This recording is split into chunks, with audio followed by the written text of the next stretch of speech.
வணக்கம் நேயர்களே, இன்னைக்கு நம்ம எங்கே இருக்கோம் அப்படின்னு வந்து பார்த்தீங்கன்னா, நம்மளுடைய ஆலய பயணத்துக்காக வந்து பார்த்தீங்கன்னா, நம்ம சேலம்ல இருக்கக்கூடிய ஸ்ரீ இருட்டுக்கல் முனியப்பன் கோவிலுக்கு தான் நம்ம வந்து வந்திருக்கோம். ஸோ நம்மள நிறைய பேர் அப்படின்னு சொல்லும்போதே வந்துட்டு ஏதாவது ஒரு கஷ்டத்தை நம்ம வந்து அனுபவிச்சுக்கிட்டே இருப்போம் இல்லையா?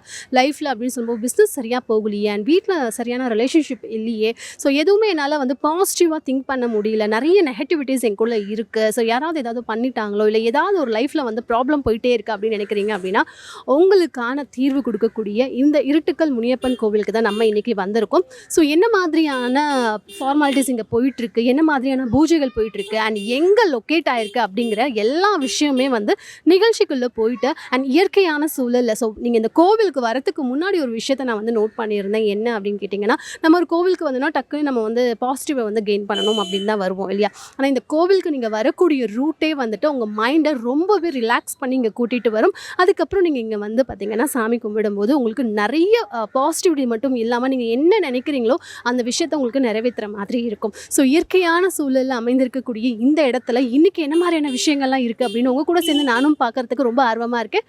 வாங்க நிகழ்ச்சிக்குள்ளே போகலாம்.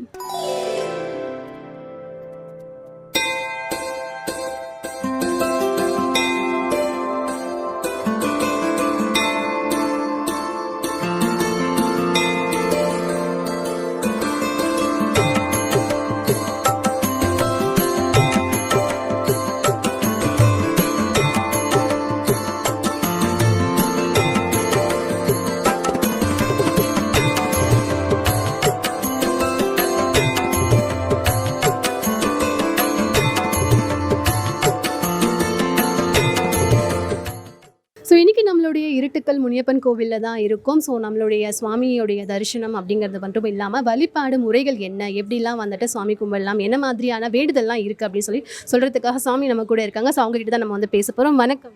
வணக்கம்மா, என் பேர் ஏழுமலை. அதாவது பல ஆண்டு காலத்துக்கு முன்னே இது பாரஸ்ட் நிலம், அதாவது புதமூடி இருளடைஞ்சு கிடந்த இடம் தான் இருட்டுக்கல் முனியப்பன் கோவில். அப்படி புதமூடி இருளடைஞ்சு கிடக்கும்போது இருட்டுக்கல் முனியப்பன் கோவில்னு பேர் ஆச்சுங்க. அதுக்கு முன்னாடி இந்த கிராமத்து சனங்கள்லாம் சேர்ந்து ஆளுக்கு கொஞ்சமாக பணம் சேர்த்தி இந்த சிலையெல்லாம் உருவாக்கினாங்க. அது உருவாக்கின வாட்டி வருஷத்துக்கு ஒரு தரம் கருநாள் விட்டு மறுநாள் திருவிழா கொண்டாடிக்கிட்டு வரோம். ஒரு 30-40 பேர் திருவிழா கொண்டாடிக்கிட்டு வரோம். மேற்கொண்டு இந்த எட்டுப்பட்டி நிறையா கிராமத்துலேயும் 10 வருஷம் 15 வருஷம் குழந்தைலன்னு வந்து பிரார்த்தனை பண்ணிக்குவாங்க. ஆனால் பிறந்தா ஆண் சிலை, பொண்ணாக பிறந்தா பொன் சிலை வைப்பாங்க. அதே மாதிரி படிச்சுவிட்டு வேலை கிடைக்கல, நான் டாக்டர் ஆனால் டாக்டர் பொம்மை வைக்கிறேன்னு டாக்டர் பொம்மை வைப்பாங்க. வீடே கட்ட முடியலன்னு வேண்டிக்குவாங்க, வீடு கட்டினா ஊடாட்டம் பொம்மை வைப்பாங்க. கல்யாணமே ஆகலை அப்படின்னு வேண்டிக்குவாங்க, இங்கே வந்து கல்யாணம் ஆனால் பொண்ணு மாப்பிள்ளை சிலை வைப்பாங்க. காரு வாங்கணுன்னு வேண்டிக்கிட்டால் காரு. அப்படி ஒரு மனுஷனுக்கு என்ன குறை, என்னென்ன அந்த கஷ்டம் இருக்குதோ அதை அவங்க இங்கே பிரார்த்தனை பண்ணிக்குவாங்க. பிரார்த்தனை பண்ணிக்கிட்டால் அது நல்லபடியாக நடந்தால் அதுக்கு தகுந்த மாதிரி பூஜை செய்வாங்க. இதுதான் இந்த கோயிலினோட வரலாறு. காடு வாங்கணுமா, வீடு கட்டணுமா, கல்யாணம் ஆகணுமா, குழந்தை இல்லையா, வேலை இல்லையா, உடம்பு சரியில்லையா, அதுக்கு உண்டான பிரார்த்தனை பண்ணிக்குவாங்க. அது நல்லாயிட்டால் அவங்க சத்துக்கு தோண கிடா வெட்டுவாங்க, கோழி வெட்டுவாங்க, பூஜை செய்வாங்க. இப்படி இந்த கோயிலில் நடந்துக்கிட்டு வருது. என்ன மாதிரியான நாட்களில் வந்துட்டு பூஜைகள் நடைபெறும்? ஞாயிற்றுக்கிழமை அந்த மாதிரி இந்த கிடா கோழி வெட்டுறதெல்லாம் ஞாயிற்றுக்கிழமை. அமாவாசை மற்ற நாள் வந்து வேண்டிக்கிட்டு போவாங்க. இப்படி ஒவ்வொரு கஷ்டம் இருக்குது அப்படின்னு சொல்லி வேண்டி ஆண்டவனை பிரார்த்தனை பண்ணிக்கிட்டு போவாங்க. நல்லானா வந்து ஞாயிற்றுக்கிழமை அவங்களுக்கு சமயம் எப்போ கிடைக்குதோ அப்போ வந்து கிடாயோ கோழியோ சத்துக்கு தோண பூஜை பண்ணிக்கிட்டு போவாங்க. கோவிலுக்கு முன்னாடி நாங்கள் பார்த்துருந்தோம். ஸோ கோழியை வந்து தொங்க விடுற மாதிரியான ஒரு சடங்கு, அது என்ன மாதிரியான விஷயம்? அந்த கோழி எதுக்காக தொங்க விடுறாங்கன்னா, இப்போ ஒருத்தர் சொத்தை ஏமாற்றிட்டாங்க, நான் சொத்தே தர முடியாது, நீ பண்ணுறத பண்ணு அப்படின்னு கேட்பாங்க. அதனால் எனக்கு சொத்தே இல்லைன்னாலும் பரவாயில்ல, என் சொத்து அழிஞ்ச மாதிரி அவன் அழிஞ்சு போடுன்னா கோழியை தூக்குவாங்க. அதே மாதிரி நகை திருடு போயிடுச்சு, எனக்கு பொருள் வரணும் அல்லது பணம் கிடைக்கணும்னு வேண்டிக்குவாங்க. அப்படி வேண்டி கோழியை கட்டிக்கிட்டு போனாங்கன்னா ஒன்று பொருள் கிடைக்கும் அல்லது பணம் கிடைக்கும். இது மட்டும் இல்லாமல் வேறு என்ன மாதிரியான வேண்டுதல்லாம் இங்கே நடக்கும்? ஒரு மனுஷனுக்கு குறை இருக்குதோ அந்தந்த குறைக்கு உண்டான பிரார்த்தனை, அந்த பிரார்த்தனை நடந்தால் அதுக்கு உண்டான சிலை, அவங்களுக்கு உண்டான பூஜை. இப்போ ஒரு சிலருக்குலாம் துர்ச்ச சக்திகள் உடம்புல ஏறிடுச்சு, இல்லை வெளியில் போகும்போது காற்று பட்டுருச்சு, கருப்பு பட்டுருச்சு, அதுக்கெல்லாம் இங்கே கூட்டிகிட்டு அதுக்கு இங்கே வந்துட்டு போனால் ஒரு தாயத்து கட்டி விடுவோம். வந்து சாமியை கும்பிட்டு தாயத்து கட்டிக்கிட்டு போனால் நல்லாயிடும். So, நிறைய கோவிலில் வந்துட்டு நம்ம முனியப்பன் அப்படின்னு சொல்லும்போது வந்து பார்க்கறதுக்கு ஒரு மாதிரி இருப்பாங்க. இங்கே பார்க்கும்போது ஏதோ ராஜாவை நம்ம உட்கார வச்சிருக்கிற மாதிரி இருக்கு. அது என்ன மாதிரியான விஷயம்? இதை வந்து கரடு புதமூடி இருளடைஞ்சி கரடாக இருந்த நேரத்தில் இந்த சிலையை கட்டுறதுக்கு, அதாவது பாருங்க, அருணாசலன்னு இருக்கிறார், மலசமுத்திரம் கிழக்கு வீதி அருணாசலம். அவருக்கு வந்து நாங்கள் வெத்தலைப்பாக்கு கொடுக்கறதுக்கு கூப்பிட்டோம். ஐயா, இந்த இடத்துல ஒரு முனியப்பன் சிலை கட்டணும் அப்படின்னு அவரை கேட்டோம். அவரை கேட்டதுக்கு அவர் என்ன சொன்னாருன்னா, இந்த இடத்தெல்லாம் சுற்றி பார்த்துட்டு இது ஒரு நாளைக்கு சுற்றுலா தலம் மாதிரி ஆகும், நல்ல ஒரு சக்தியான இடம் மலையோரம் அமைஞ்சிருக்குது, நான் முனியப்பன் சிலை கட்ட மாட்டேன், ஒரு ராஜநீதி செங்கோல் அதிபதியான ராஜநீதியானவர் சிலையைத்தான் நான் கட்டுவேன், அவர் ராஜநீதியானவர், அவர் தான் பரிவர்த்தனை பண்ணிக்கிட்டு இருக்கிறார் அப்படிங்கிறதுக்காக அவர் அந்த ராஜநீதியான சிலையை செங்கோல் வச்சு கட்டிட்டு ஒரு வாக்கு தத்துவம் கொடுத்தாரு.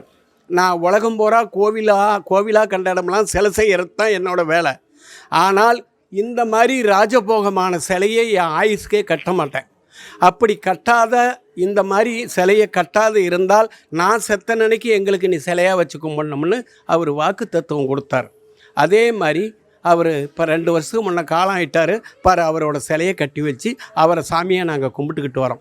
இந்த மாதிரி சிலையை எங்கேயுமே பண்ண மாட்டோம், அவ்வளோ சக்தியை நான் உருவாக்கி தருவேன். இவர் முனியப்பன் சிலை இல்லை, செங்கோலுக்கு அதிபதியானவர், ராஜ பரிவர்த்தனை பண்ணுறவர். யார் தவறு செஞ்சாலும் பூசாரிங்க இல்லை, கோயிலுக்கு வரவங்க இல்லை, மற்ற அக்கம் பக்கத்தார் தவறு செஞ்சாலும் அவர் ராஜநீதி வழங்குறவர், எல்லாருக்கும் அவர் தண்டனை கொடுப்பார், நல்லவங்களுக்கு நல்லது கெட்டவங்களுக்கு கெட்டது. கோவிலோட நேரம் பற்றி காலையில் 9 மணி, சாயங்காலம் 4 மணி, அதுக்கு மேலே இங்கே யாரும் இருக்க மாட்டாங்க. ஸோ இந்த கோவிலில் வந்துட்டு நம்ம முனியப்பன் மட்டும் இல்லாமல் சுற்றி நிறைய சாமிகள் இருக்காங்க இல்லையா, அவங்கள பற்றி சுற்றி இருக்கிற சாமிங்கன்னா ஒவ்வொருத்தரும் ஒரு பிரார்த்தனை பண்ணிக்கிறாங்க. அதாவது ஒரு ஊரில் ஒருத்தர்கிட்ட மாடு திருடு போயிடுச்சு, மாடு திருடு போனதுனால இங்கே வந்து வேண்டிக்கிட்டதுனால அந்த மாடு 1 மாதம் கழித்து வந்துருச்சு. வந்ததுனால அந்த பணத்தை கொண்டாந்து சிவன் பார்வதி கட்டினாங்க. அடுத்தது திருச்சியில் தைலாசில் சவுளி கடை இருக்குது, அலமேலுக்கு அந்த டெக்ஸுன்னு இருக்குது, அவங்க கடையில் 20 பவுன் நகை திருடு போயிடுச்சு. இங்கே வந்து பிரார்த்தனை பண்ணிக்கிட்டாங்க, அந்த நகை கிடச்சிது, அந்த ஞாபகமாக அந்த புளியை கட்டி வச்சுருக்கிறாங்க.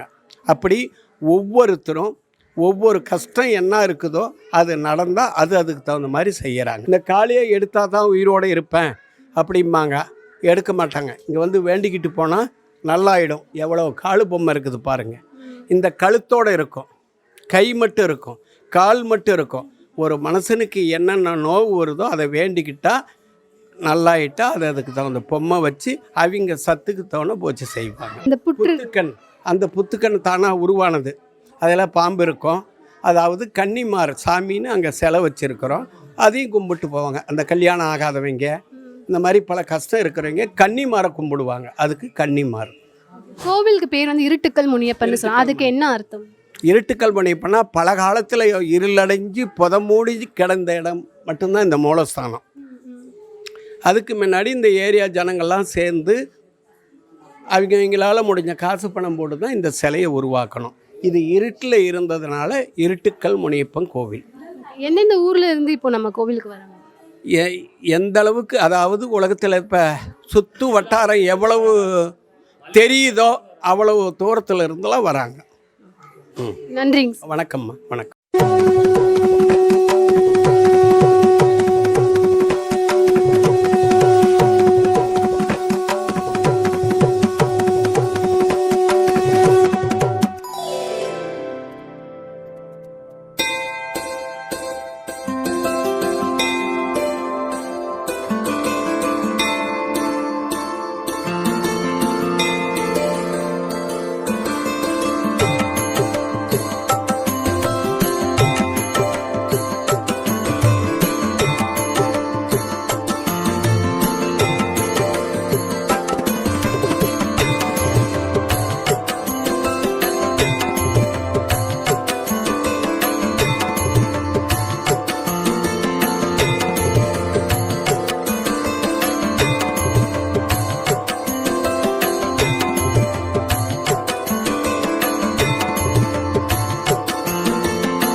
ஸோ வணக்கம்மா, உங்கள் பேர்? Stella Jacob. ஸோ எங்கேருந்து வரீங்க? நான் சின்ன திருப்பதி. சின்ன திருப்பதிலேருந்து. எவ்வளோ வருஷமாக இந்த கோவிலுக்கு வந்துட்டு இருக்கீங்க? நாங்கள் 3 வருஷமாக என் பிள்ளைய உடம்பு சில வந்துட்டுருக்குறேங்க. ஸோ முதல் முறை இந்த கோவிலுக்கு வரும்போது எவ்வளோ கஷ்டங்களோட வந்தீங்க? அப்புறம் என்னென்ன மாதிரியான விஷயங்கள் நடந்தது? பிள்ளைக்கு ரொம்ப உடம்பு சிலாமல் ஆகிப்போச்சு. இந்த மாதிரி இது காற்று சோதெல்லாம் வந்து அது நல்லா ஆயிடுச்சு. இப்போ என் பிள்ளை மாசமாக இருக்குது. இந்த கோயில் ரொம்ப சூப்பரானது.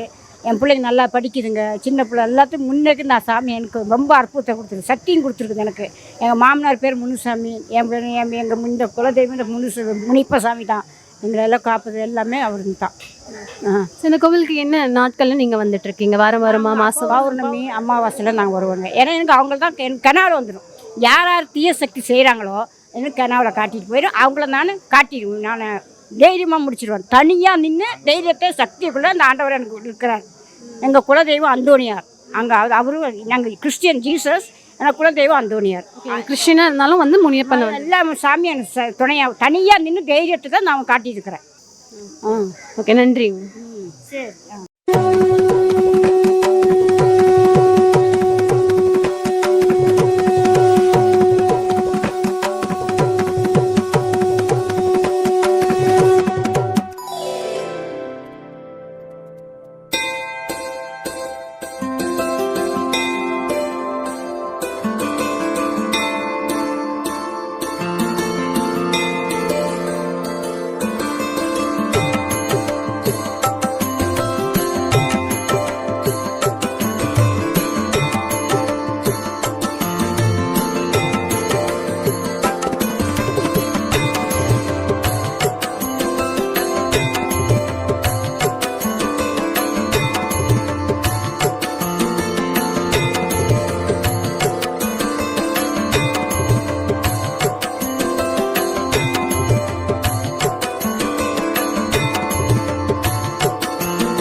ஸோ இன்றைக்கி நம்மளுடைய ஆலய பயணமில் நம்ம இருந்த இடம் அப்படின்னு சொல்லும்போது பார்த்திங்கன்னா இந்த இருட்டுக்கல் முனியப்பன் கோவிலில் தான் நம்ம இருந்தோம். ஸோ வரலாறு மற்றும் இல்லாமல் இங்கே நடக்கக்கூடிய பூஜைகள் ஆகட்டும், வரக்கூடிய பக்தர்களாகட்டும், காலையிலேருந்து நாங்களுமே வந்து பார்த்துட்டே இருக்கோம். கூட்டம் குறையாமல் வந்துட்டே தான் இருக்காங்க.